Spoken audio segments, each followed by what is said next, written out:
અમદાવાદની 7 ડે સ્કૂલમાં તાળાબંધી કરવામાં આવી। 7 ડે સ્કૂલના 2 ગેટ પૈકી એક ગેટ પર તાળું મારવામાં આવ્યું। રાત્રિ દરમિયાન એનએસયુઆઈના કાર્યકરોએ તાળાબંધી કરી। સ્કૂલમાં મારામારીના વિરોધમાં એનએસયુઆઈએ તાળાબંધી કરી। આજે શાળામાં રજા હોવાથી બાળકો હાજર નહીં હોય। 5 ફેબ્રુઆરીએ સ્કૂલમાં વિદ્યાર્થીઓ વચ્ચે મારામારી થઈ હતી।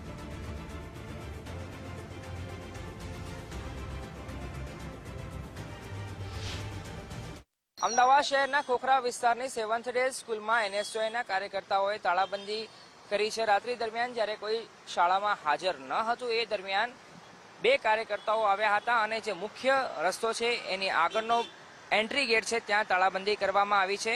એ તાળું હજુ પણ યથાવત છે। જોકે આજે શનિવારનો દિવસ છે એટલે શાળામાં શૈક્ષણિક કાર્ય બંધ હોય છે એટલે વિદ્યાર્થીઓ હાજર નથી, શાળાનો સ્ટાફ હાજર છે। જોકે બીજો એક ગેટ છે એ ખુલ્લો છે, માત્ર એક ગેટ પર તાળાબંધી કરવામાં આવી હતી। 5મી તારીખે આ શાળામાં વિદ્યાર્થીઓ વચ્ચે માથાકૂટ થઈ હતી અને મારપીટ થઈ હતી, જેના વિરોધમાં એનએસયુઆઈના કાર્યકર્તાઓએ જ્યારે અહીંયા કોઈ હાજર ન હતું એ સમય દરમિયાન 2 કાર્યકર્તાઓ આવ્યા હતા અને અહીંયા તાળું લગાવ્યું હતું। એ તાળું હજુ પણ યથાવત જોવા મળી રહ્યું છે એટલે કે વાલીઓ માં આક્રોશ છે, સાથે સાથે વિદ્યાર્થી સંગઠનોમાં પણ આ આક્રોશનો માહોલ જોવા મળી રહ્યો છે। કેમ કે પાછલા કેટલાક દિવસો પહેલા જ અહીં શાળા કેમ્પસથી બહાર એક વિદ્યાર્થીની હત્યા કરી દેવામાં આવી હતી અને થોડા સમય પછી ફરી એકવાર વિદ્યાર્થીઓ વચ્ચે એટલે કે 7મા ધોરણમાં ભણતા વિદ્યાર્થીઓ વચ્ચે શાળામાં જ મારપીટ થઈ હતી, જેના ઘેરા પ્રત્યાઘાતો હાલ જોવા મળી રહ્યા છે।